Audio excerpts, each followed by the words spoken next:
I am Poloum David. I'll take a look at Nigeria's booming kidnapping industry and ask what, if anything, is being done to put an end to it. Kayode Bolaji, a security analyst, believes that the Nigerian police need to do more in stamping out these kidnapping gangs. These are some of the footwears of abducted school children. This means they must have had to walk into the thick bushes, forests, or wherever they were kept on bare foot. More than 1,000 school children have been abducted. Teachers are also being taken away. Kidnappers attacked the school at midnight on July 5th this year, abducting 121 children from their beds. They escaped into the night through a hole they made in the fence. Before the attack, Bethel Baptist had 183 students and 42 staff. Now, the classrooms are gathering dust and the playground is silent. Nigerian government case against the payment of ransom for the release of abducted children. But parents have argued that they cannot fold their hands and watch gunmen kill their children if they fail to provide the ransom. The 13-year-old daughter of Reverend Showreel was among those kidnapped. He says being a full-time pastor, he relied entirely on church members to help him pay the ransom. The freedom with which kidnappers and gangs are operating within Nigeria is causing widespread anger and panic. Many are accusing President Buhari's administration of failing to address the situation.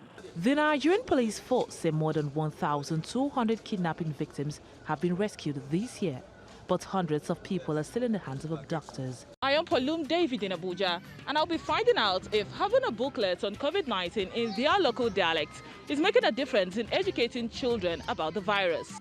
This COVID-19 awareness book is written in a captivating, colorful and catchy way. But it doesn't only appeal to children, their parents are also drawn to it. Every effort and awareness by individuals, corporations and the government is needed to bring COVID-19 under control. Poloum David, TRT World, Abuja. Language experts say some of the more than 400 languages in Nigeria, including Igbo and Yoruba, could completely disappear within the next 50 years unless something is done to keep them alive.